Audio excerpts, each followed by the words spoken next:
I was looking at some stats on career planning the other day, and, well, it's honestly kind of staggering. Yeah. The average professional spends hundreds of hours, literally hundreds, just on resume formatting. We prep for interviews. We research the company culture. Oh, absolutely. We do the due diligence. We're on LinkedIn, stalking the CEO, asking around about work-life balance. It's a whole strategic operation. Right.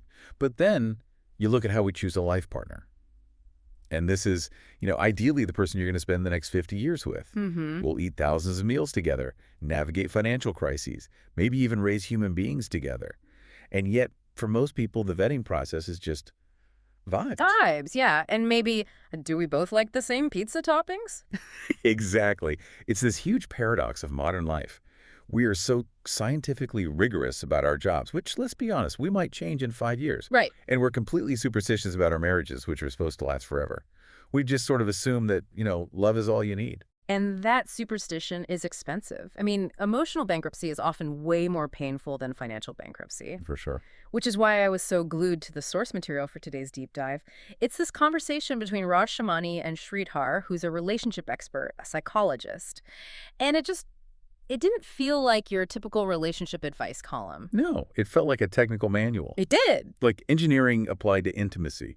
Sridhar just strips away all the poetry and the rom-com fluff.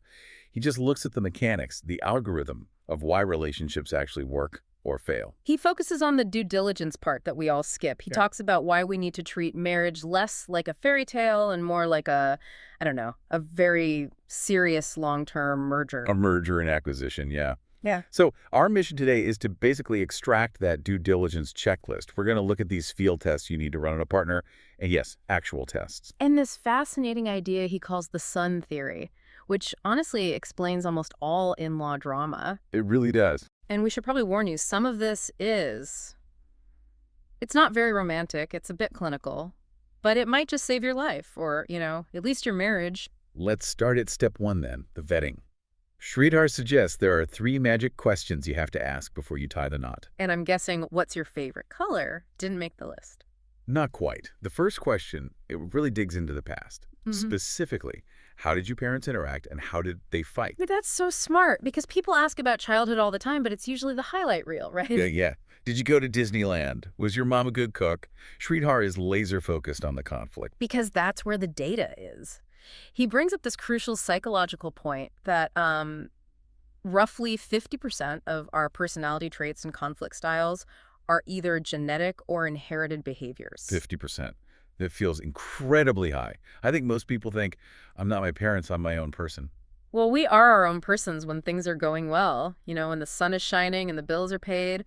We're unique. But Sridhar's point is that under stress, when we're angry or tired or feeling cornered, we revert to the factory settings. And those settings were installed by watching our parents. So let's play that out. If I'm dating someone and their father's way of dealing with a fight was to just silently get in the car and drive away, then there's a very high statistical chance that your partner, when they get overwhelmed, will do the same thing. They'll engage in that flight behavior. They'll shut down. or if they saw their mother scream to get heard. They might unconsciously just ramp up the volume when they feel ignored. You're not just marrying a person. You're marrying their observation of their parents' marriage. Wow, that is a sobering thought. You're marrying a whole legacy. Precisely. So the question isn't, do you get along with your parents? It's, what's the default setting for conflict you downloaded from them? And can I live with that? Which leads perfectly into a second magic question. And this one feels very actionable. It's, how do you handle your anger? And more importantly, how do you handle my anger? Ooh, that distinction. My anger. That's the key variable. Right, because anyone can handle their own anger if they just, suppress it or go for a run. Correct. But relationships are dynamic. Sridhar points out that therapy is basically all about emotion regulation.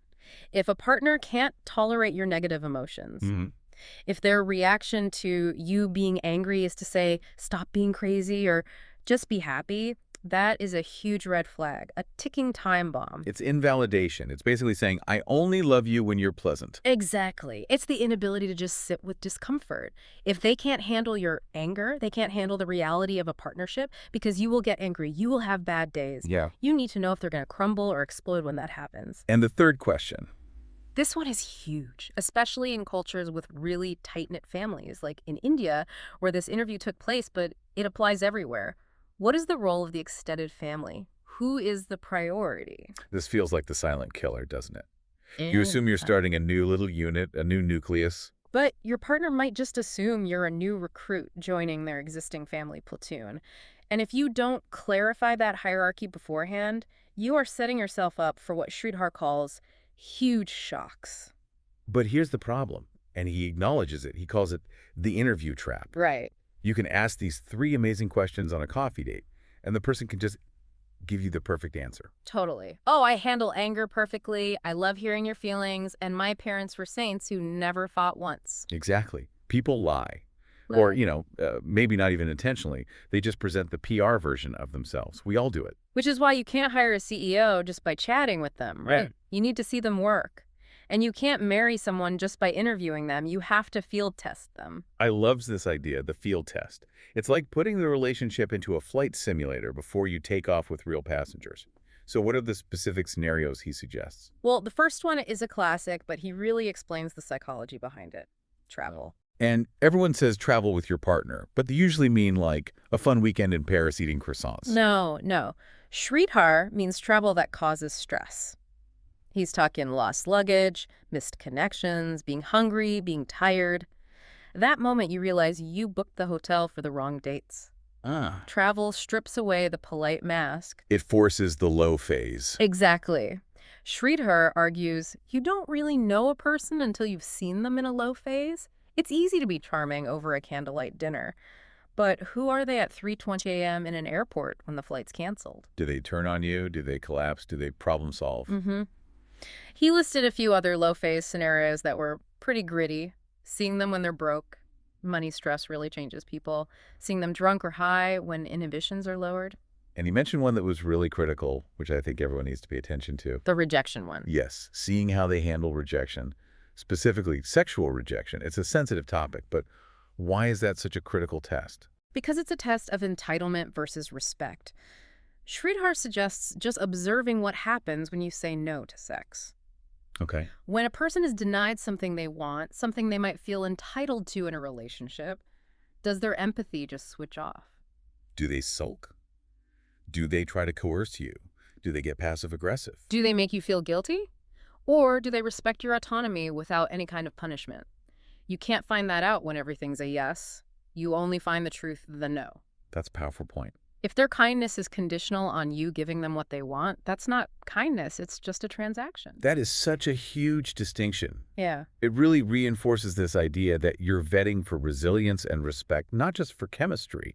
You're vetting their operating system, not their user interface. Exactly. And once you've done that, once you've cleared the individual, you have to look at the system they come from. And this brings us to the sum theory.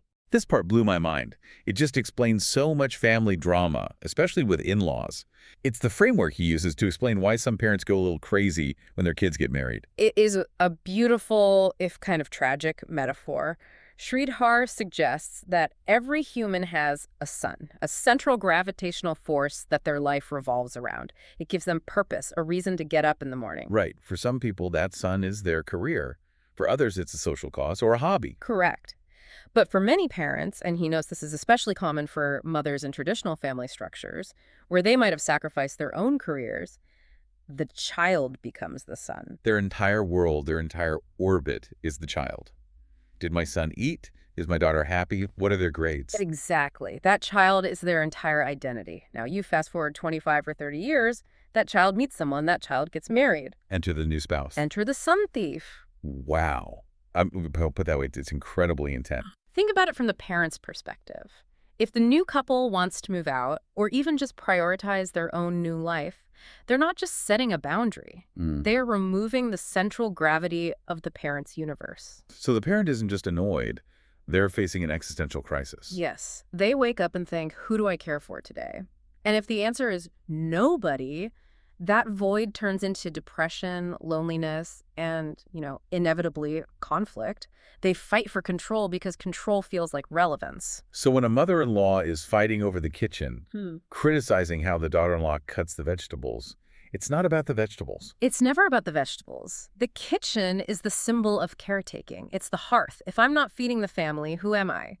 If the new couple creates their own kitchen, their own center of gravity, the parents feel their purpose is just extinguishing. That is incredibly empathetic. It really changes the view from my mother-in-law is a monster to my mother-in-law is terrified of being obsolete. It is empathetic, yeah, but it's also a trap because you cannot fix their existential crisis by sacrificing your own marriage. Right, you can't just let them run your life to keep them from feeling lonely. Yeah. So what's the solution? The solution is hard work, and it's mostly for the parents.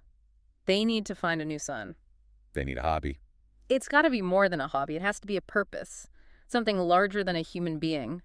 Social work, a cause, spirituality, something that doesn't leave, and something that doesn't grow up and move away. That makes sense. Sridhar is very clear. If your happiness is entirely dependent on one mortal person, you are setting yourself up for a collapse. This naturally leads to the practical question of, living arrangements. Sridhar was pretty blunt about joint families, wasn't he? He was. He basically said if your goal is maximum intimacy and connection with your partner, living in a joint family is, well, it's suboptimal. His advice was pretty much, don't do it. Don't do it. Now, he admits there are exceptions. A small minority of families with high prosocial traits, very agreeable, low conflict genetics, where everyone just gets along. But counting on being the exception is a terrible strategy. He brought up the kitchen symbolism again here. Even if you have a huge house, separate floors, if you share a kitchen, you're in trouble. Because the kitchen implies we are one unit. And if you're one unit, you have one hierarchy. And in a traditional hierarchy, the couple isn't at the top, the parents are. Which leads us to the hardest part of this whole conversation. The hierarchy of loyalty. Yeah. This is the one that makes people really squirm. Who comes first? Your parents who raised you, sacrificed for you for 30 years, or your partner who you've known for 2? Society and definitely traditional guilt tells us it's selfish to prioritize the new person. But Sridhar, and frankly biology, says the spouse must come first. Okay, walk us through the biological argument for that, because that can sound really cold to people who love their parents. It's about the survival of what's called the dyad. In biology, the purpose of a mating pair is to create the next generation and ensure its survival. That requires a totally united front. If the husband is prioritizing his mother over his wife, the dyad is weak. The team is broken. And if the team is broken, the survival of that new family unit is compromised. Exactly. And just on a practical level, think about who determines your quality of life. Your partner is the one you sleep next to. They're the one you'll face old age with. If you don't prioritize that relationship, you're basically poisoning the well you have to drink from every single day. Sridhar used a great example of decision fatigue to show why this fails. It was about dressing a kid for Diwali, right? Yes, such a simple example that shows the chaos. It's Diwali. The wife wants the kid in a suit. The mom wants the kid in a traditional dhoti. Dad has an opinion. The father-in-law has a comment. And suddenly putting clothes on a toddler requires a UN summit. Exactly. If the hierarchy isn't clear, every single tiny decision involves 6 people. It's just burnout. You can't run a life by committee. The couple needs to have the final veto power. But how do you tell your parents that without breaking their hearts? I mean, you can't just walk in and say, hey, Mom, you're number 2 now. That sounds so brutal. You don't say it like that. He suggests a strategy that's calm, not combative. He says don't use labels, don't call them orthodox or controlling. Because labels just make people defensive. Right. Instead, you ask for their data. Ask for their list of concerns. Mom, why do you want us to do X? What are you worried about? Let them list everything. And Then you answer those reasons logically, one by one. You address their anxiety, not their authority. But, and this is the key part, you hold your ground. You validate their feelings, but you stick to your decision. gentle firmness. Yeah. Okay, let's pivot. So we've vetted the partner, we've navigated the in-laws, established the hierarchy. Now we're actually in the marriage. How do we keep it from falling apart? This is where he brings in the 4 horsemen. This is famous research from the Gottman Institute. They observed thousands of couples and found they could predict divorce with over 90% accuracy just by looking for 4 specific communication styles. Okay, let's run through them. I think we've all been guilty of at least one. Number 1 is criticism. And this is tricky because people confuse it with just complaining. Complaining is okay. I'm annoyed you didn't take out the trash. That's about a specific action. Fair enough. Criticism attacks the person's character. You didn't take out the trash because you're lazy and you never helped. I see. It moves from you did a bad thing to you are a bad person. Exactly. And that triggers number 2, contempt. Which the source called the deadliest one. It is the sulfuric acid of love. Contempt is acting superior, it's mockery, eye-rolling, correcting their grammar while they're angry. It's disgust. Yes. If you see contempt in a relationship, Sridhar says it's basically in the ICU. It destroys the immune system of the couple because it signals, I am better than you. Number 3, defensiveness. Which we all do. It's just refusing to take responsibility. Yeah. Well, I only yelled because you yelled first. It just turns every conflict into a tennis match where nobody wins. And number 4, stonewalling. This is usually the male response, statistically. Just shutting down, tuning out, looking at your phone while they're talking. It feels like protection to the person doing it, right? I'm just stepping away so I don't explode. Yes, but to the partner, it feels like total abandonment. It says, I am checking out of this relationship. So if we want to avoid these horsemen, what's the antidote? He talked about the concept of turning. This felt so actionable. It's based on this idea of bids. A bid is any small attempt for connection. Your partner looks out the window and says, hey, look at that bird. That's a bid. That's a bid. They're saying, pay attention to me for 1 second, share this moment with me. And you have a choice. You can turn away, ignore them, keep scrolling on your phone, or you can turn towards them, look up and say, oh, wow, that's cool. It seems so incredibly small, though. Does a marriage really depend on looking at a bird? It compounds. Sridhar explains that couples who stay together turn towards these little bids about 86% of the time. Couples who divorce, only 33%.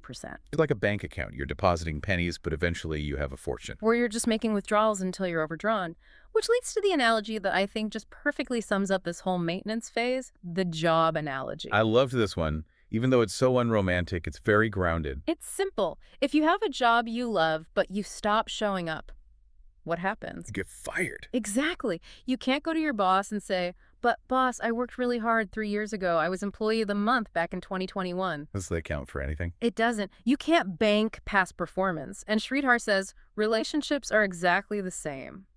You can't bank the romance from your honeymoon. You can't bank the effort you made when you were dating. If you stop showing up, you stop planning dates, you stop listening, you stop being kind, you get fired. And getting fired looks like a breakup or a divorce. It puts the responsibility right back in your lap. You have to re-earn the position every single day. That sounds exhausting, though. Re-earn it every day. It sounds like you can never just relax. It is work, but he added a little caveat, which I think is important so we don't all get discouraged. The 10% rule. The sanity saver. Right.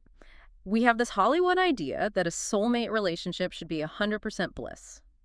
Sridhar says no, except that 10% of any relationship will be boring, painful, or full of conflict. Just budget for it, like a tax. Exactly. If you expect 0% conflict, then when you have a fight on a Tuesday, you panic. You think, oh no, we're broken. I picked the wrong person. But if you expect the 10%, then you just think, here it is. Here's the 10%. We're right on schedule. It stops you from catastrophizing. It makes the conflict feel safe, not terminal. that reframing is so powerful. It builds resilience. You stop trying to fix the unfixable, Right. and you just sort of endure the stormy weather because you know the sun will come back out. It changes the goal from perfect to sustainable. Yeah. So let's bring this deep dive in for a landing. We've covered a lot of ground. We started with the due diligence, don't just interview field test. Travel, stress, rejection.